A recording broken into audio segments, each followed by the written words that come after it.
In 1932, the Soviet government knew exactly how much food Ukraine had.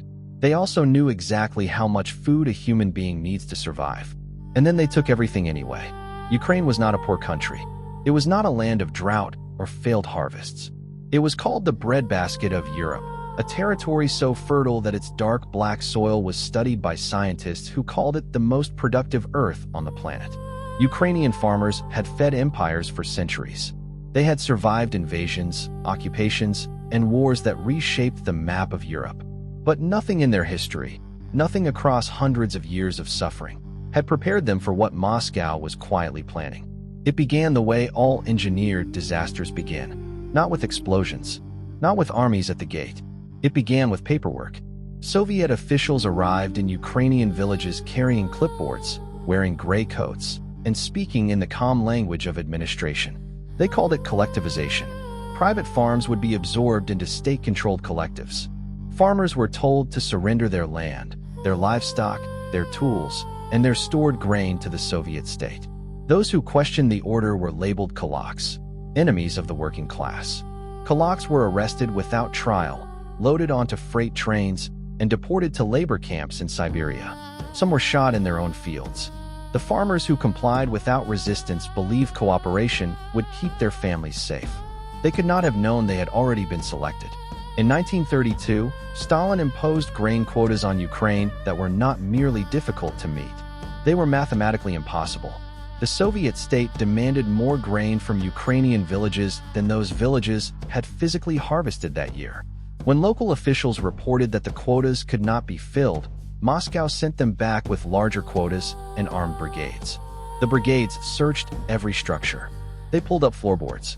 They dismantled hearths. They emptied cellars, barns, and storage pits down to bare earth. Seeds set aside for next year's planting were taken. Dried vegetables, preserved fruit, and salted meat were confiscated as state property. Then a new decree was passed. It was called the Law of Five Stalks. Under this law, any Ukrainian caught taking even a small amount of grain from the collective field, grain they had planted, grain they had harvested with their own hands, could be sentenced to 10 years in a labor camp or executed on the spot. Children picking up fallen wheat from the ground after harvest were reported by state informants. Families were prosecuted for hiding a cup of flour inside a coat lining. The Soviet state called this the protection of socialist property. The Ukrainian people had another name for it. They called it the beginning of the end. By the winter of 1932, Ukrainian villages had exhausted everything. Families boiled leather straps and shoe soles into a liquid the stomach could hold for an hour. Mothers scraped bark from trees and ground it into powder. People pulled grass from frozen ground and ate clay mixed with water. Cats and dogs disappeared from villages first, then the rats. And through it all, through every week of that winter and into the spring, Soviet grain trains continued moving through Ukraine loaded and sealed, headed to Moscow and to export ports on the Black Sea. In 1933, the Soviet Union was actively selling Ukrainian grain to Western Europe while Ukrainians were dying at an estimated rate of 25,000 people per day. Not per month, per day. In January 1933, Stalin signed a secret internal directive that sealed Ukraine's borders. Ukrainians were prohibited from leaving their villages without state permission. Internal passports were introduced across the Soviet Union, and Ukrainians were specifically excluded from eligibility. They could not board trains.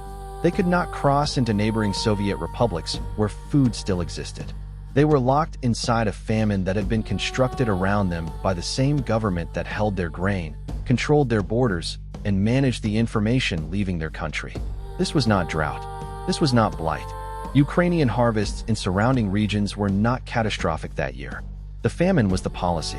Demographers and historians now estimate that between 3.5 million and 7 million Ukrainians died within a single 18-month period. Entire villages were wiped out. Soviet census officials who recorded the real population losses in 1937 were arrested for producing numbers that contradicted the official version of events. Several were executed. The official version was simple. Nothing had happened. For decades, the Soviet Union denied the famine's existence completely. Western journalists who requested access were escorted to staged collective farms where healthy workers posed beside full grain stores. Walter Duranyi, the Moscow correspondent for the New York Times, filed dispatches assuring readers there was no famine in Ukraine. He was awarded the Pulitzer Prize in 1932. Ukraine was awarded silence. That silence held for nearly 50 years. It was not until the Soviet Union collapsed and sealed state archives were opened that the full, documented scale of what had been done began to reach the outside world. Ukraine now commemorates the Holodomor every fourth Saturday of November. The word itself is a compound of the Ukrainian words for hunger and extermination.